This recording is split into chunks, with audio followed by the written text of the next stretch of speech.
인간의 근본적인 문제, 하나님의 은혜와 평강이 이 말씀을 듣는 모든 분의 삶에 가득하기를 기도합니다. 오늘 우리가 함께 나눌 이야기는 어쩌면 우리 각자의 마음 가장 깊은 곳을 들여다보는 시간이 될 것입니다. 이 이야기가 당신의 영혼의 작은 빛이 되기를 소망하며, 만약 이 말씀이 당신에게 울림을 준다면 이 빛을 주변의 다른 이들에게도 나누어 주십시오. 당신의 나눔이 또 다른 영혼을 비추는 귀한 등불이 될 수 있습니다. 요한복음 3장 19절은 이렇게 말씀합니다. 그 정죄는 이것이니 곧 빛이 세상에 왔으되 사람들이 자기 행위가 악함으로 빛보다 어둠을 더 사랑한 것이니라. 오래된 격언 중에 절반의 진실은 완전한 거짓보다 더 위험하다는 말이 있습니다. 이 말처럼 종교와 영혼의 문제에 있어 정확하게 들어맞는 경고도 없을 것입니다. 이것은 우리 주님을 십자가에 못 박았던 바리새인들과 서기관들의 비극을 설명하는 핵심이기도 합니다. 그리고 오늘날 마땅히 그리스도인이 되었어야 할 수많은 지성인과 선량한 사람들이 왜 믿음의 길에서 멀어져 있는지에 대한 설명이 되기도 합니다. 성경 전체와 기독교 역사를 통틀어 우리가 발견하는 놀라운 사실 중 하나는 그리스도의 구원하시는 능력을 가장 마지막에 경험하는 사람이 보통 생각 없고 부주의한 죄인이 아니라는 점입니다. 오히려 그들은 사려 깊고 지적이며 도덕적으로 흠잡을 데 없는 경건한 삶을 살기 위해 최선을 다해온 사람들인 경우가 많습니다. 완전히 잘못된 길을 걸어온 사람을 설득하는 것이 부분적으로만 잘못된 사람을 설득하는 것보다 항상 더 쉬워 보입니다. 이스라엘 백성이 아니었고 하나님도 없었던 이방인들이 하나님의 말씀을 직접 받았던 선택받은 백성 유대인들보다 훨씬 쉽게 하나님 나라에 들어갔습니다.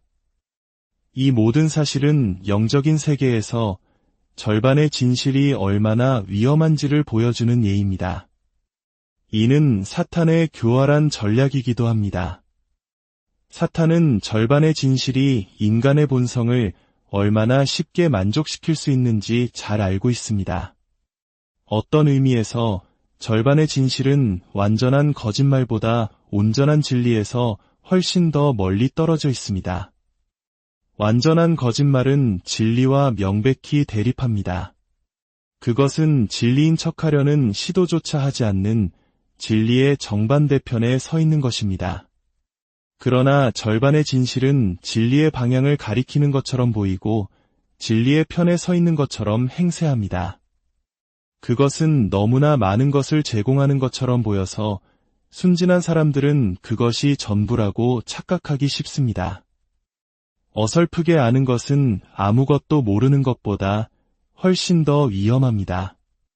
왜냐하면 약간의 지식을 가진 사람은 자신이 모든 것을 안다고 착각하여 더 이상 아무것도 배우려 하지 않기 때문입니다. 우리 주님께서 이 땅에 계셨을 때 겪으셨던 가장 큰 어려움이 바로 이것이었습니다. 예수님께서 얼마나 많은 시간을 바리새인과 서기관들과 논쟁하며 보내셨는지 생각해보면 놀라울 따름입니다. 세리나 죄인들이 예수님과 논쟁하는 모습은 찾아보기 힘듭니다. 그들은 그저 예수님의 발 앞에 엎드려 경배했습니다. 예수님께 동의하지 않고 결국 그분을 십자가에 못 박은 이들은 바로 선하고 학식 있는 사람들이었습니다. 그들이 예수님께 완전히 반대했기 때문이 아닙니다. 오히려 어느 정도까지는 그분께 전적으로 동의했기 때문입니다. 문제가 된 것은 예수님께서 그들의 생각, 그들의 경계를 넘어섰을 때였습니다. 그들은 예수님이 너무 멀리 나아갔으며 신성을 모독했다고 판단했습니다. 어떤 의미에서 그들이 그리스도를 십자가에 못 박은 이유는 그들이 메시아의 오심을 간절히 기다리고 있었기 때문입니다. 만약 그들이 메시아를 전혀 기다리지 않았다면 사기꾼처럼 보이는 한 인물의 주장에 그토록 분노하지는 않았을 것입니다. 잘못된 생각을 가지려면 먼저 어떤 생각이 있어야만 합니다. 특정 문제에 대해 아무런 생각이 없는 사람은 적어도 잘못된 생각을 가질 위험은 없습니다. 이것이 바로 예수님 시대 유대인들의 문제였습니다. 그들은 부분적으로만 옳았습니다. 십자가의 비극과 수치는 절반의 진실이 가진 위험성을 가장 완벽하고 끔찍하게 보여주는 예시입니다. 오늘날의 종교적 상황을 한번 살펴보십시오. 기독교 신앙은 이전의 복음이 전혀 알려지지 않았던 이교도 국가나 지역에서 성공적으로 전파되고 있습니다.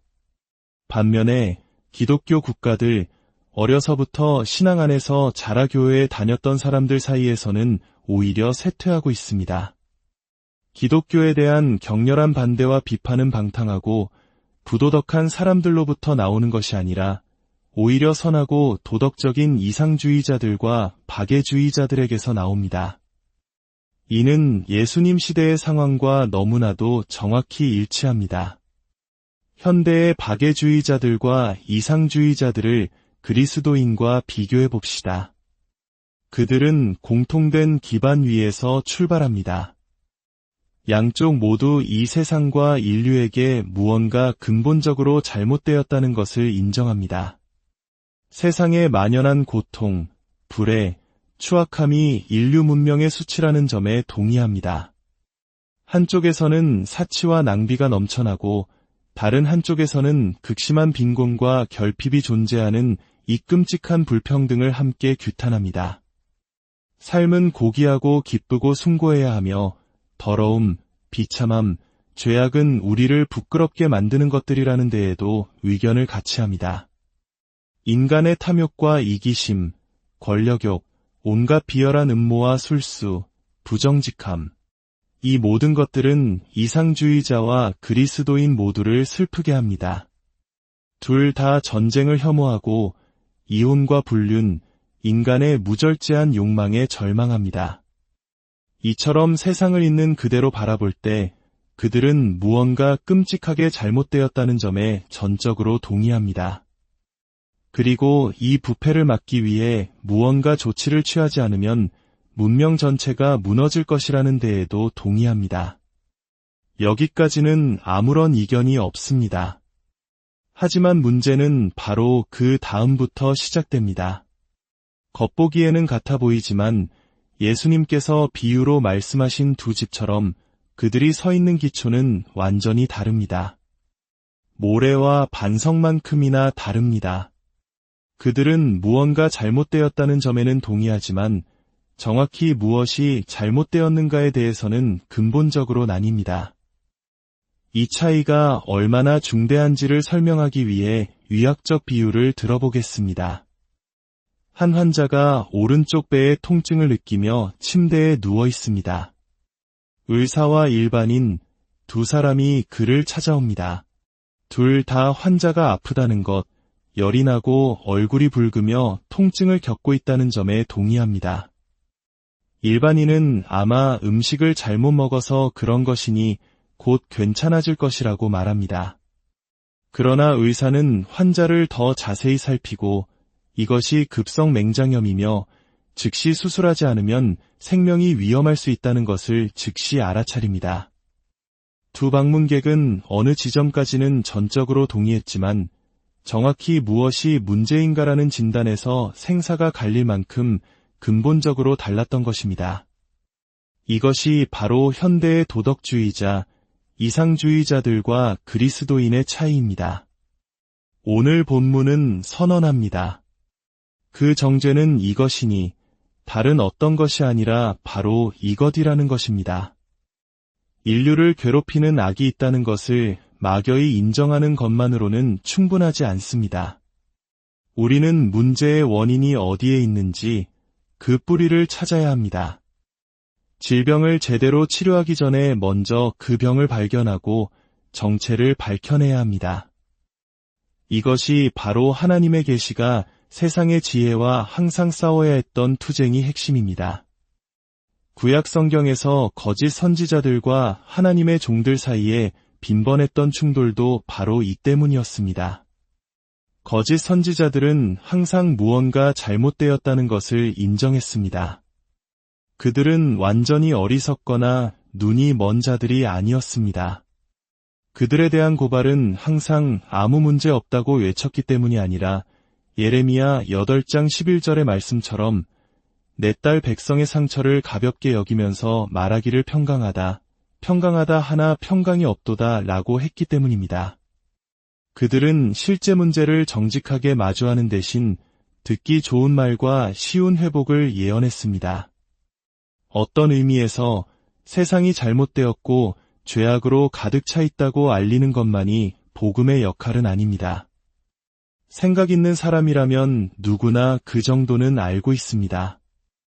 스스로에게 정직하고 때때로 자신의 내면에 있는 양심의 소리에 귀를 기울이는 사람이라면 누구나 즉시 인정할 수밖에 없는 사실입니다. 고대 그리스 철학자들조차 인간의 악과 필요를 거의 신성한 계시만큼이나 완벽하게 설명했습니다. 사려 깊은 사람들의 정직한 전기는 모두 똑같은 것을 드러냅니다. 내면의 불만족감과 자신이 갖지 못한 무언가에 대한 갈망을 말입니다. 인류에게 모든 것이 순조롭지 않다고 말하기 위해 우리 주님의 성육신과 죽음이 필요했던 것은 아닙니다. 고대의 선지자들과 다른 많은 이들이 이미 그 사실을 발견하고 선포했습니다. 우리 주님께서 오신 이유는 문제의 정확한 원인과 그 유일한 치료법을 드러내기 위해서였습니다. 그 정죄는 이것이니 복음은 단호하고 독단적입니다. 그것은 하나의 이론을 제시하는 것이 아니라 사실을 선포합니다. 여기서 우리는 인류라는 환자의 질병에 대한 두 가지 주요한 오류를 마주하게 됩니다. 첫째는 지성과 지식에 대한 오류입니다. 예수님 당시 유대인들의 경우를 생각해 보십시오. 그들은 메시아가 어떤 분일지 자신들이 안다고 생각했습니다. 그들은 구약 성경에 대한 지식이 풍부했기 때문에 메시아가 오시면 무엇을 할지 정확히 예측할 수 있다고 믿었습니다. 그러나 예수 그리스도는 그들의 기대에 정확히 부응하지 않으셨습니다. 그분의 모습에는 그들의 생각과 모순되는 점이 많았습니다. 그래서 그들은 예수님이 틀렸고 사기꾼이라고 단정했습니다. 자신들이 그분보다 더 잘 안다고 믿었기 때문입니다.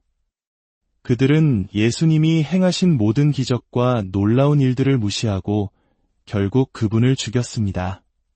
오늘날 특히 교육받고 사려 깊은 사람들에게서 정확히 똑같은 일이 일어나고 있지 않습니까? 그들은 삶의 악을 인정하지만 그 해결책을 과거가 아닌 미래에서 찾습니다. 그들은 자신들을 빛과 진리를 찾는 탐구자, 미지의 영역을 개척하는 선구자라고 생각합니다. 인류의 과거 전체가 어둠과 무지, 미신에 지배되었다고 여깁니다. 그들은 말합니다. 지금까지는 우리 안의 짐승이 우리를 지배했지만 이제 인간은 자유를 얻기 시작했다. 지식의 빛이 인류 위에 떠오르고 있다. 머지않아 우리는 약속의 땅에 도달할 것이고 지식의 점진적인 성장과 새로운 발견을 통해 인간은 완벽해지고 모든 어려움은 사라질 것이다. 이 얼마나 유대인들의 경우와 완벽하게 평행을 이루는 모습입니까? 과거의 사실, 즉 예수 그리스도라는 역사적 사실은 완전히 무시됩니다. 그들에게 빛은 오직 미래에만 존재합니다. 그들은 다음 세대가 이전 세대보다 항상 더 많은 지식을 가지고 있다고 가정합니다. 그들은 나사렛 예수를 돌아보기를 거부합니다. 왜냐하면 그들 역시 유대인들처럼 자신들이 예수보다 더 많이 안다고 생각하기 때문입니다. 그들은 어떤 추가적인 빛을 기다리고 있습니까? 산상수훈이 그들의 삶의 기준으로 충분하지 않단 말입니까? 그리스도의 삶이 그들의 숭고한 갈망을 만족시키지 못합니까? 하나님의 사랑이 우리 주님의 가르침과 죽음에서 나타난 것보다 더 완전하게 드러날 수 있다고 상상할 수 있습니까? 죄의 문제, 안팎에서 우리를 덮치는 유혹을 이기는 문제에 대해 신약 성경에 담긴 약속보다 더 큰 빛과 희망을 기대할 수 있습니까? 예수 그리스도를 믿고 우리 자신을 그분께 맡기기만 하면 그분의 영으로 세례를 받고 그분의 능력으로 옷 입게 될 것이라는 약속보다 더 위대한 소망이 어디 있습니까? 죽음과 미지의 영원을 마주할 때 그리스도의 부활과 죽음을 이기신 승리보다 더 큰 희망이 어디 있습니까? 예수 그리스도는 인류의 모든 역사를 비추시고 모든 신비를 해결하시며 무덤의 어둠을 부활의 아침빛으로 바꾸시고 하나님의 얼굴에 있는 영광의 광채를 우리에게 드러내십니다. 오, 어리석고 무지하며 교만한 영혼들이여, 누구를 기다리고 있습니까? 세상의 빛은 이미 나타났습니다. 셀 수 없는 수백만 명을 죽음의 골짜기를 지나 영원한 빛의 땅으로 인도했습니다. 당신은 다가올 세월 속에서 빛을 찾고 있습니까? 당신이 기다리는 동안 당신의 인생은 곧 사라지고 미스터리는 풀리지 않은 채 남을 것입니다. 오늘 밤, 지금 바로 바라보십시오. 거의 2000년 동안 꺼지지 않고 빛나며 한때 당신처럼 어둠 속에 있던 영혼들에게 평화와 안식과 빛을 가져다준 그 빛을 보십시오. 그분을 바라보고 당신을 구해달라고 부르짖으십시오. 만약 이 모든 것이 사실이라면 왜 사람들은 이 빛을 의도적으로 무시하고 자신의 길을 가는 것일까요? 왜 사려 깊은 사람들조차 이 모든 것을 인정하고 예수 그리스도를 믿지 않는 것일까요? 그 해답은 죄의 본질에 대한 두 번째 거대한 오류에 있습니다. 현대의 사상은 죄와 악을 너무나 피상적으로 설명합니다. 악이란 단순히 선이 부재한 상태, 즉 소극적인 것이라고 말합니다. 그들은 적극적으로 악한 상태나 존재는 없다고 믿습니다. 악한 사람은 단지 선하지 않은 사람일 뿐 적극적으로 사악한 사람은 아니라고 생각합니다. 그들의 문제는 본성의 선하고 아름다운 부분이 아직 작동하지 않았을 뿐이라는 것입니다. 또 다른 설명은 모든 죄를 무지라는 용어로 설명하는 것입니다. 죄인은 선과 악을 모두 알면서 의도적으로 악을 선택하는 것이 아니라 단지 교육이 필요하고 빛을 받아야 할 불쌍한 존재라는 것입니다. 죄는 무지이며 따라서 모든 문제는 도덕적인 것이 아니라 지적인 문제라고 주장합니다. 그들이 필요로 하는 것은 교육과 지식이며 순수하고 선한 것들을 접하게 해주는 것이라고 말합니다. 이러한 생각이 사람들에게 얼마나 달콤하고 이안이 되는지 모릅니다. 나와 당신은 사실 악한 것이 아니다. 단지 선하지 않을 뿐이다. 우리 안에 사악한 것은 없다. 단지 좋은 것을 모를 뿐이다. 우리의 본성이 뒤틀리고 마음이 더러운 것이 아니라 단지 아름다움과 선함이 가득한 환경에서 충분히 오래 살지 못했을 뿐이다. 우리에게는 거듭남이 아니라 약간의 개선이 필요할 뿐이라는 이 메시지는 우리 자신을 매우 기분 좋게 만듭니다. 하지만 정직하게 우리 자신과 다른 사람들의 경험에 비추어 이 두 가지 죄에 대한 견해를 비교해 봅시다. 우리의 죄가 정말 무지와 교양 부족의 결과입니까? 우리는 신약 성경에 묘사된 삶이 유일한 참된 삶이라는 것을 모릅니까? 우리는 모두 선하고 깨끗한 삶이 옳고 특정 행동이 잘못되었다는 것을 잘 알지만 그럼에도 불구하고 끊임없이 그 죄를 저질렀음을 고백해야 하지 않습니까? 이 현대적인 죄의 이론을 믿는 것은 양심의 존재를 부정하고 인간 책임의 개념을 파괴하는 것입니다. 술주정뱅이, 간음하는 자, 아내를 학대하는 자, 도둑, 부정직한 사람, 악의적인 험담이 모두 무지의 결과라고 믿으라고 우리에게 요구하는 것은 얼마나 어리석은 일입니까? 그들이 단지 교육이 필요할 뿐이라고 생각하는 것은 얼마나 끔찍한 일입니까? 솔직히 우리 자신을 마주합시다. 우리는 죄를 짓기 전에 그것이 죄인 줄 알고 있었습니다. 우리는 우리가 무엇을 하는지 정확히 알면서 의도적으로 그것을 행했습니다. 왜 그랬을까요? 복음적인 삶이 옳다는 것을 인정하면서도 우리는 그 삶을 살기 위해 온 힘을 다해 노력하지 않습니까?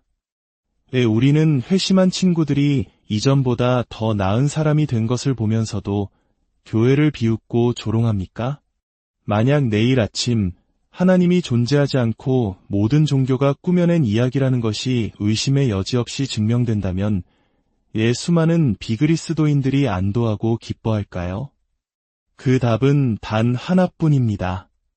거듭나지 않은 우리의 본성은 빛보다 어둠을 더 사랑하고 따라서 빛을 미워하기 때문입니다. 우리는 죄를 즐깁니다.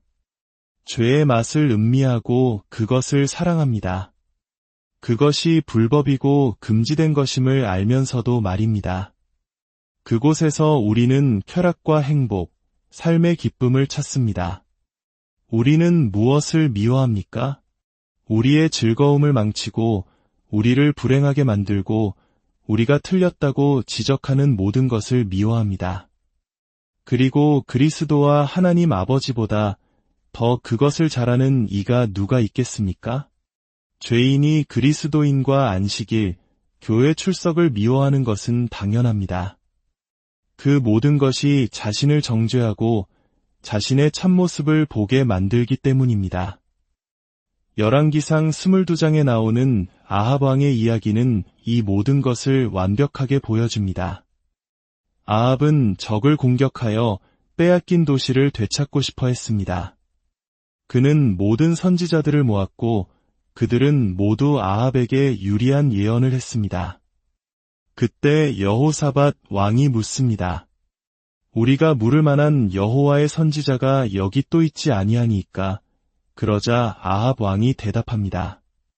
아직 이물라의 아들 미가야 한 사람이 있으니 그로 말미암아 여호와께 물을 수 있으나 그는 내게 대하여 길한 일은 예언하지 아니하고 흉한 일만 예언하기로 내가 그를 미워하나이다.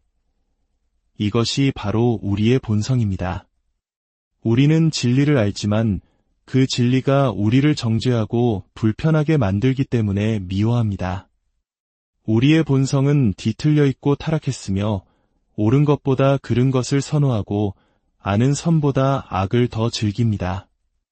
우리에게 필요한 것은 더 많은 빛이 아니라 빛을 미워하는 대신 사랑할 수 있는 본성입니다. 빛은 이미 여기에 있습니다. 그러나 우리는 그것을 싫어하고 미워합니다. 이미 가지고 있는 빛조차 제대로 감상하거나 즐기지 못하면서 막연하게 추가적인 빛을 기다리는 것이 무슨 소용이 있겠습니까? 우리에게 필요한 것은 지식이 아니라 사랑입니다. 우리는 무엇이 옳고 선한지 알지만 그것을 사랑하지 않는 본성 때문에 행하지 않습니다. 세상의 모든 지식과 문화, 교육도 인간의 본성을 바꿀 수는 없습니다. 그 어떤 것도 우리에게 하나님을 사랑하는 법을 가르쳐 줄 수 없습니다. 어리석게 굴지 마십시오. 눈멀지 마십시오. 미치지 마십시오. 지금 여기에서 잘못된 것이 바로 당신의 본성, 당신의 마음, 당신의 존재 자체임을 인정하십시오.